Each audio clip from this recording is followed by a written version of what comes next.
안녕하십니까. 미션 아카데미 대표 전원균 목사입니다. 설교 패러다임의 내용의 책자를 강의하고 있습니다. 오늘 강의할 내용은 목사님들께서 성도들을 향하여 선포하고 계시는 설교의 메시지를 디자인하는 데 대한 내용입니다. 디자인을 효과적으로 하면 성도들이 보다 낫게 이해하고 이해되어졌던 내용을 판단하고 결정하고 실천하는 데 있어서 효과적으로 할 수 있는 것입니다. 그러면 설교를 샘플링 해 보겠습니다.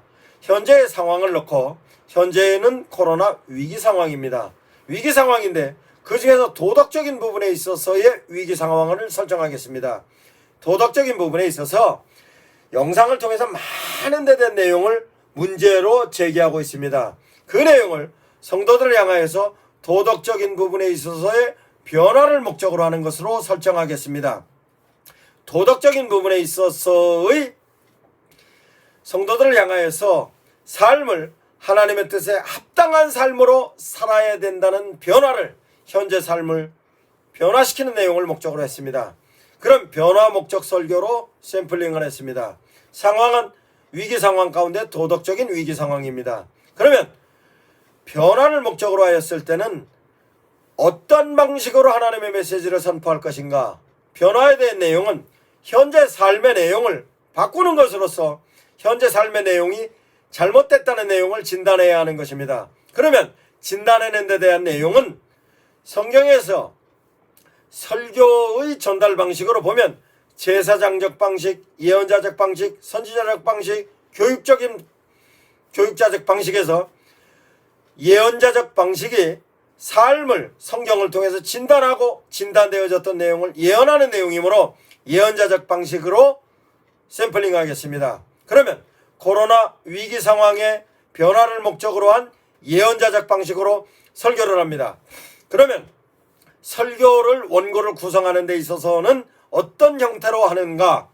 본문 설교가 나을지, 제목 설교가 나을지, 아니면 사건 설교가 나을지, 인물 설교가 나을지, 내용으로 보면 성경에 있어서의 내용을 가지고 성도들을 향하여서 제시되어져야 하는 내용으로서 성도들을 변화하기 위해서는 성경의 상황을 본문으로 정하는 것이 효과적일 것입니다. 왜? 성경에 있는 상황과 현재 상황을 유사점을 놓고서 성경을 근거로 제시할 것이기 때문에 그렇습니다. 그러면 성경을 상황을 본문으로 설정했습니다. 본문으로 설정하면 그러면 설교의 내용은 어떤 내용으로 할 것인가? 감동의 내용으로 할 것인가? 설득의 내용으로 할 것인가? 선동의 내용으로 할 것인가? 교육의 내용으로 할 것인가? 그러면 성도들의 삶을 변화시키는 내용을 성경적인 근거로 제시하고 사회적인 상황의 내용을 근거로 제시하였기 때문에 성도들이 변화될 수 있는 내용이 자료로 제시되었기 때문에 설득의 내용으로 정리를 하는 것입니다.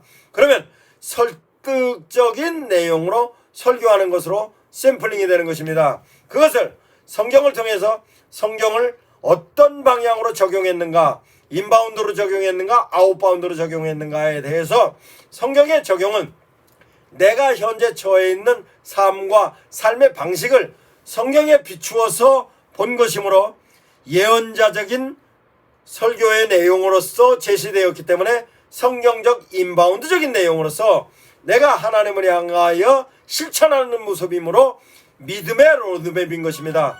이와 같은 내용으로 샘플링을 했습니다. 감사합니다. 미션 아카데미 대표 전원균 목사였습니다.